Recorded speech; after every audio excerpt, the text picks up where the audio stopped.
Welcome, dear listener, and thank you for choosing to spend this time with us, settling into the quiet world of Sunbeam across the wooden floor. We hope this gentle story brings you comfort and peace. If you find solace in these moments and wish to explore more calming narratives, we warmly invite you to like this video and subscribe to our channel. Before we join Clara in her peaceful cottage workshop, we'll begin with a short, gentle breathing guidance to help you unwind and prepare for rest. Should you prefer to drift directly into the story, please feel free to use the chapter timestamps provided in the description below. Please find a position that feels truly comfortable for you right now. Allow your body to feel fully supported, perhaps noticing the softness of your pillow beneath your head, the gentle weight of your blanket.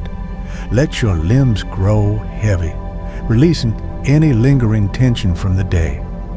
There is nothing else you need to do, nowhere else you need to be.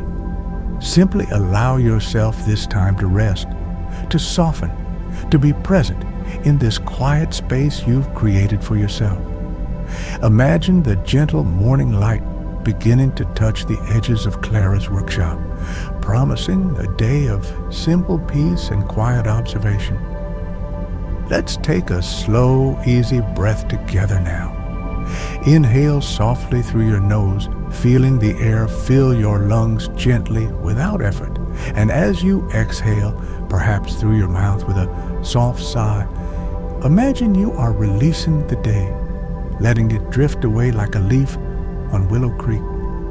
Inhale that sense of calm, the quiet stillness of the workshop air, filled only with the scent of old paper and possibility. Exhale any thoughts or worries, letting them dissolve like shadows as the light fades. Feel the gentle rhythm of your breath, steady and calm, like the murmur of the creek outside Clara's window.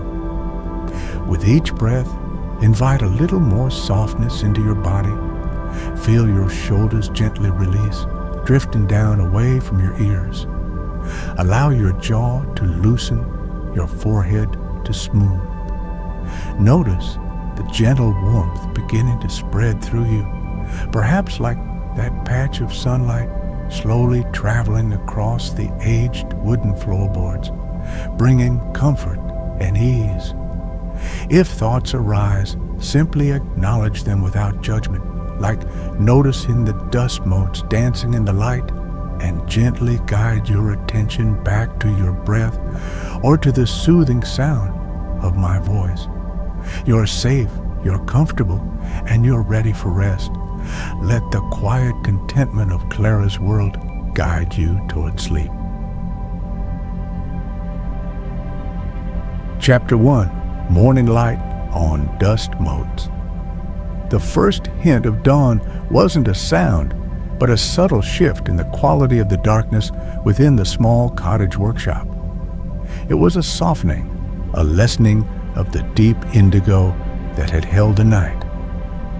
Clara stirred gently in her small bed tucked into an alcove, her body waking naturally, attuned to the quiet rhythms of light and shadow rather than the jarring insistence of an alarm clock. A deep, easy breath filled her lungs, and she released it with a soft sigh, feeling the gentle support of the mattress beneath her, the familiar comfort of her worn quilt. Outside, the very first tentative chirps of awakening birds began to thread through the stillness, a delicate counterpoint to the hushed murmur of Willow Creek that flowed ceaselessly nearby. She rose slowly, mindfully, her bare feet meeting the cool, smooth wood of the floor. A simple stretch, reaching towards the low ceiling beams, easing the lingering stillness from her limbs. The air in the cottage was cool and held the faint, layered sense of her life, and work old paper, a hint of leather, the ghost of wood smoke from the previous evening's fire in the main room's hearth. Moving towards the small kitchen area adjoining the workshop space, she filled a kettle with fresh water, the sound clear and resonant in the morning quiet. While the water heated, she stood for a moment by the large south-facing window, the heart of her workshop. Outside, the world was bathed in the soft, pearlescent light of the pre-dawn.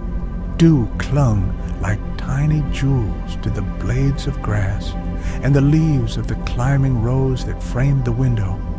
Then it began. A pale, almost hesitant finger of light touched the windowsill, faint at first, barely distinguishable from the ambient glow. Slowly, inexorably, it crept inwards, stretching across the wide wooden sill and finally reaching the floor. It wasn't yet a bright beam, more a subtle illumination, but within it, the air itself seemed to come alive. Dust motes, previously invisible, were suddenly caught in the nascent light, suspended, drifting with an impossible slowness, like tiny silent stars in a private galaxy.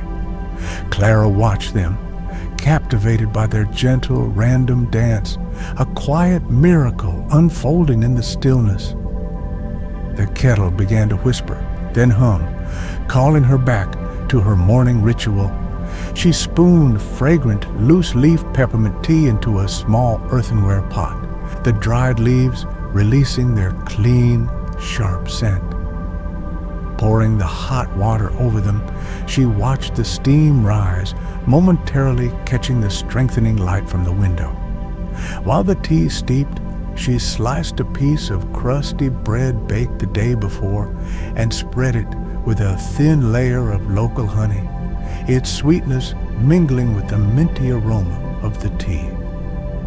Carrying her simple breakfast, the steaming mug warming her hands, the plate balanced carefully, she returned to her favored spot, an old, comfortable armchair positioned near the window, but slightly out of the direct path of the growing sunbeam. She sat, feeling the familiar give of the cushions, settling into the quiet comfort of the moment. The first sip of tea was warm, soothing, chasing away the last vestiges of sleep. The taste of the honeyed toast was simple, satisfying. Outside, the birdsong grew more confident, a cheerful chorus welcoming the day. The sunbeam, now more defined, had progressed further onto the floor, a diagonal slash of pale gold against the darker wood. It illuminated the intricate grain of the floorboards, highlighting tiny scuffs and imperfections, each mark telling a silent story of the cottage's long life. Clara didn't think about the day's work schedule, the books waiting for repair, or any obligations. This time, this quiet observation was its own reward. She simply watched the light. She noticed how it touched the leg of her sturdy workbench, casting a soft shadow beside it. She saw how it made the brass hinges on an old wooden box gleam softly. The dust motes continued their silent ballet, swirling gently in the beam, rising and falling on imperceptible currents of air. It was a scene of profound peace, the ordinary transformed into something quietly extraordinary by the simple presence of light. She felt a sense of calm settle over her, a deep, quiet contentment. The day was beginning, not with haste, but with a gentle, luminous unfolding. She took another slow sip of her tea, the warmth spreading through her, mirroring the growing warmth of the sunbeam on the floor. Chapter 2. The Warm Patch on the Floorboards. The morning progressed at its own unhurried pace, measured not by the ticking of a clock. Clara didn't keep one in the workshop, but by the slow, deliberate journey of the sunbeam across the wooden floor.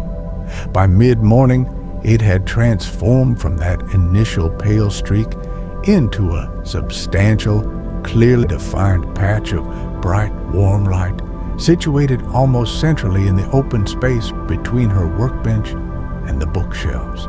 Clara was now seated at her bench, engaged in the careful task of sewing the gathered sections or signatures of an old poetry book. Her movements were precise, economical, honed by years of practice. The sharp needle dipped rhythmically through the folded paper, the linen thread pulling taut with a soft zip, binding the loose pages into a cohesive whole. The air in the workshop had warmed slightly, carrying the mingled scents of paper, the faint, slightly sweet aroma of the PVA glue she occasionally used, and the lingering fragrance of her peppermint tea. Outside, the birdsong had settled into a contented daytime chatter, punctuated by the occasional industrious buzz of a bee exploring the blossoms on the climbing rose. The murmur of Willow Creek was a constant, soothing presence, a gentle foundation of sound beneath the quiet focus of her work. Every so often, Clara would pause, resting her hands lightly on the stack of signatures before her.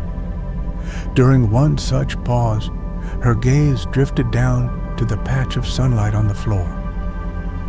It lay upon the aged floorboards like a blanket of pure warmth and light. The wood within its boundary seemed richer in color, the honeyed tones deeper, the darker streaks of the grain more pronounced. She could almost feel the warmth radiating from it, even from her seat at the bench. The light wasn't harsh. It was a gentle, inviting brilliance. She watched as a stray strand of thread, dropped earlier, lay captured within the patch, appearing startlingly white against the illuminated wood. Even the familiar scuffs and gentle indentations on the floor seemed different within the sunbeam, not flaws, but textures, part of the wood's unique history and character, highlighted for quiet appreciation.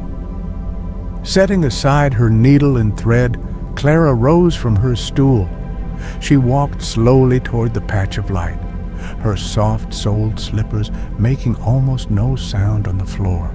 Hesitantly at first, then with more confidence, she stepped directly into the sunbeam. The warmth was immediate, palpable. It soaked through the thin soles of her slippers, through her socks, warming the very bones of her feet. It was a grounding sensation, deeply comforting.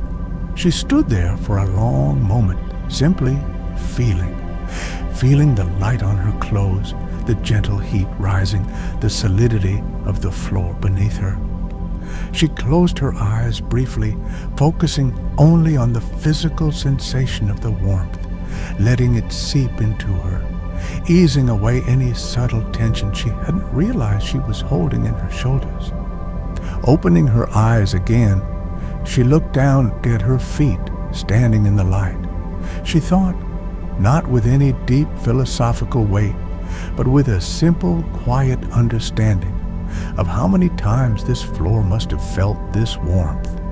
How many different feet, perhaps in sturdy boots or dancing shoes or bare like hers in the morning, had crossed this very spot over the decades, perhaps centuries, the cottage had stood.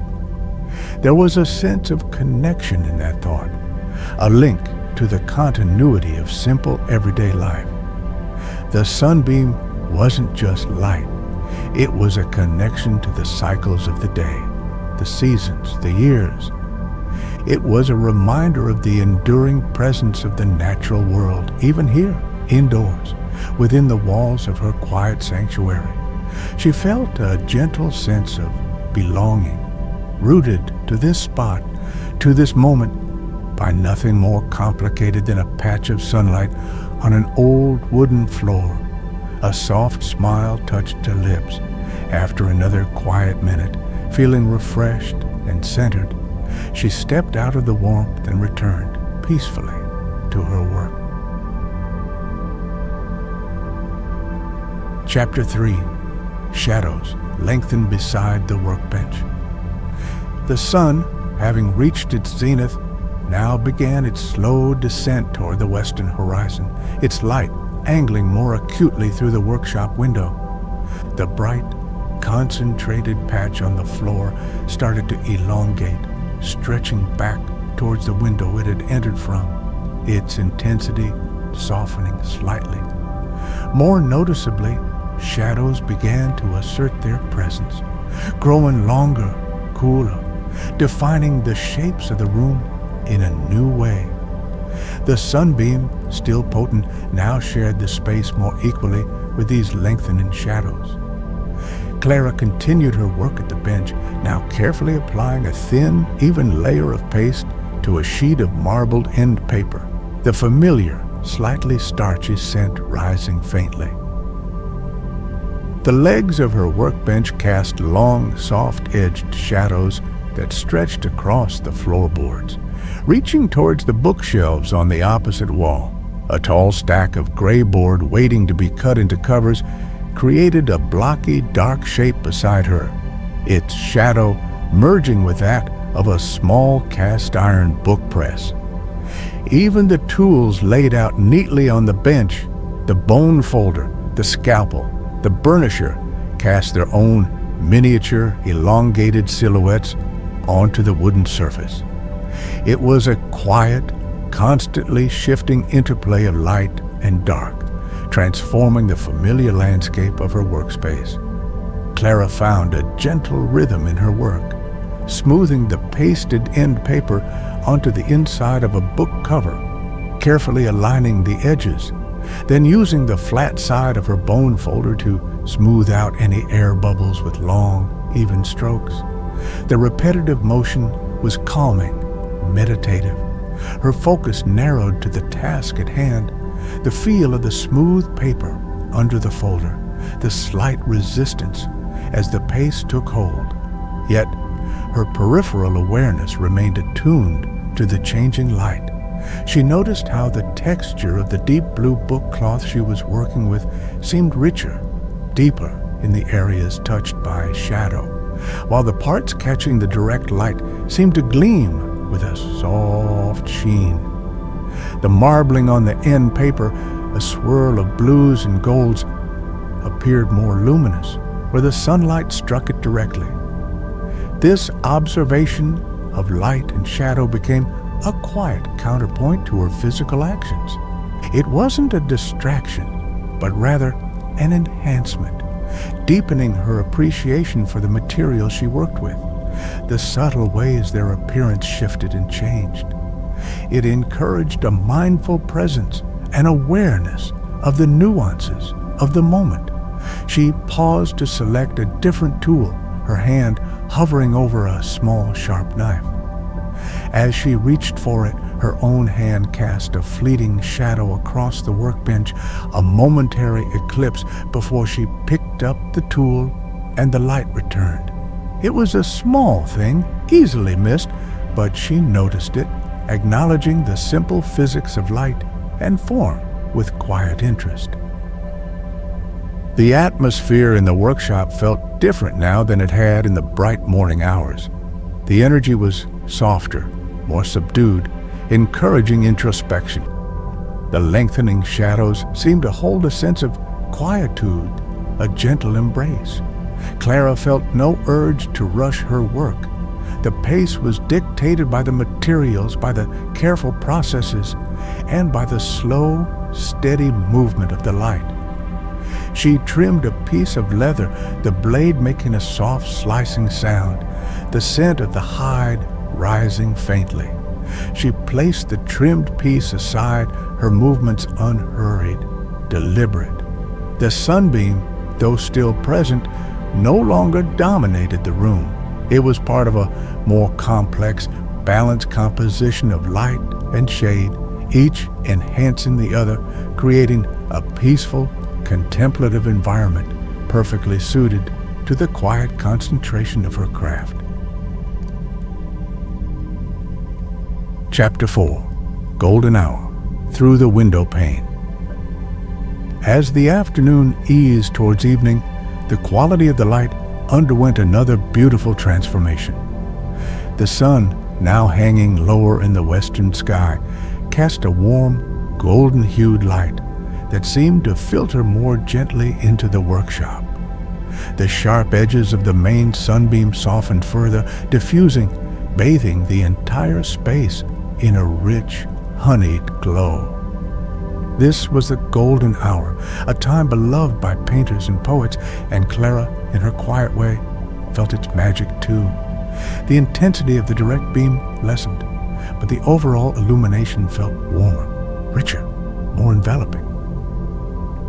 She decided it was time for a pause, a moment to simply absorb the beauty of this fleeting light. Rinsing her paste brush carefully and setting her tools aside, she moved toward the small kettle again. This time, she chose chamomile, spooning the stale-dried blossoms into her teapot. Their faint, apple-like scent filled the air as the hot water released their fragrance. While the tea steeped, she stood near the window, looking not directly out, but rather at the window pane itself. The glass was old, likely original to the cottage, and held subtle imperfections, slight waves, tiny bubbles trapped within. As the low-angled golden light passed through these imperfections, it refracted in unexpected ways.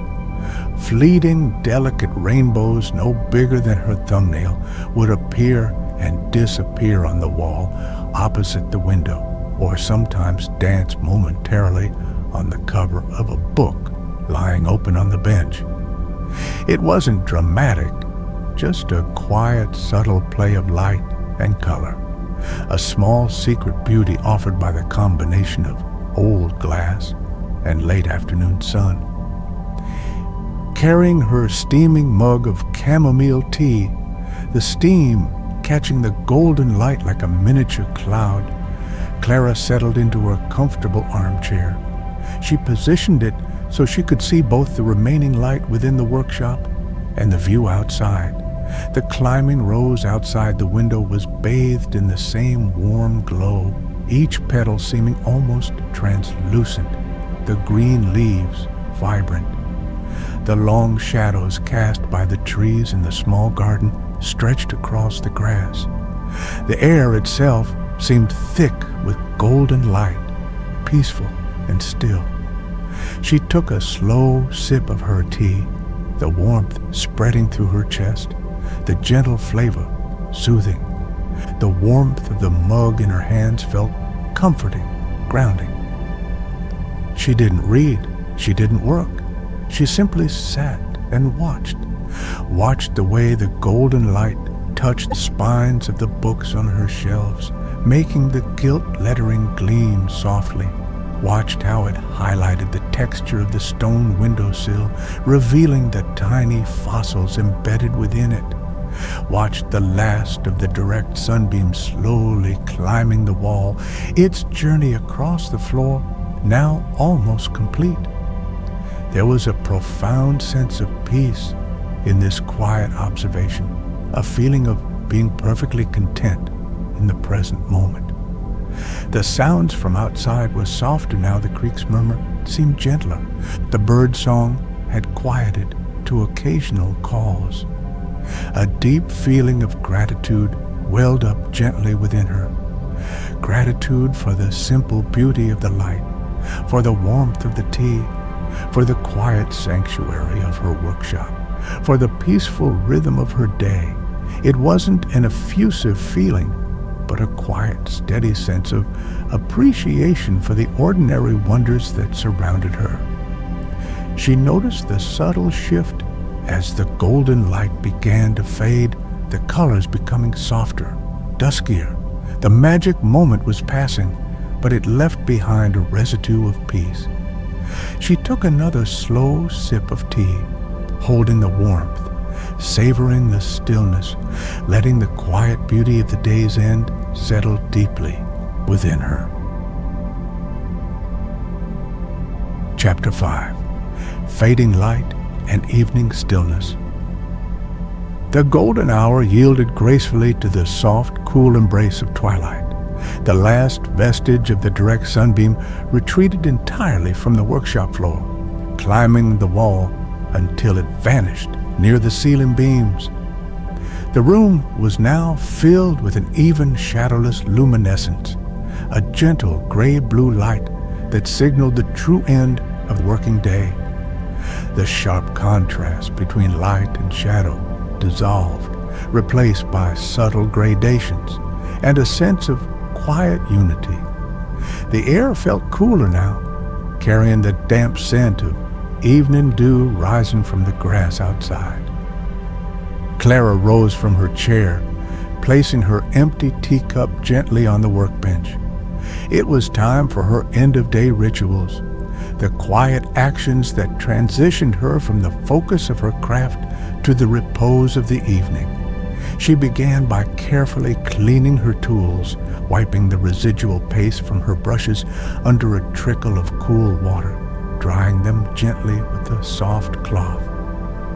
Wiping down the smooth surface of her bone folder, ensuring her scalpel blade was clean and safely retracted or capped, placing each tool back in its designated spot on the rack or in the shallow wooden tray on her bench. These were familiar, methodical movements, performed not as chores, but as acts of care, both for her tools and for the peaceful ordering of her space. Next, she tidied the workbench itself.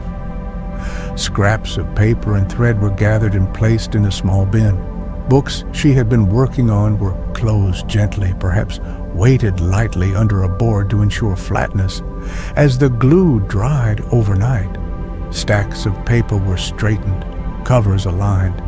The rhythmic motions were inherently soothing, creating a sense of closure and calm. As she worked, the memory of the sunbeam's journey throughout the day lingered: the bright morning motes, the warm patch on the floor, the interplay with the afternoon shadows, the final golden glow. It felt like a completed cycle, a quiet narrative written in light.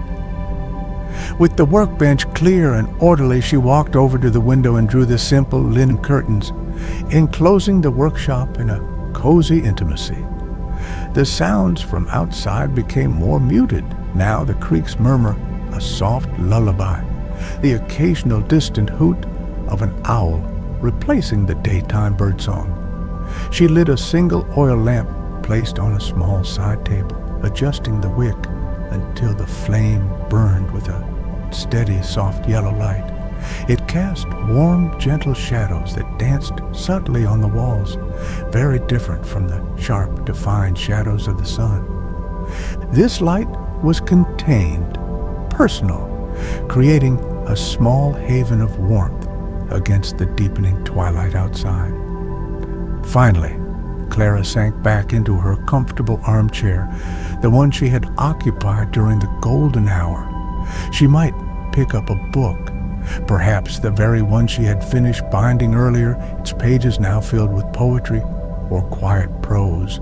Or perhaps she would simply sit, listening to the gentle sounds of the evening, feeling the satisfying weight of the day's quiet accomplishments settle within her. The air was still, peaceful. The only sounds were the incredibly soft hiss of the oil lamp, the distant creak, and the gentle rhythm of her own breathing. There was no lingering urgency, no feeling of tasks left undone, just a deep, pervasive sense of contentment, a quiet joy found in the simple unfolding of an ordinary day, marked and beautified by the slow, steady passage of a sunbeam across the wooden floor. She closed her eyes, letting the stillness envelop her, ready for the quiet peace of the night.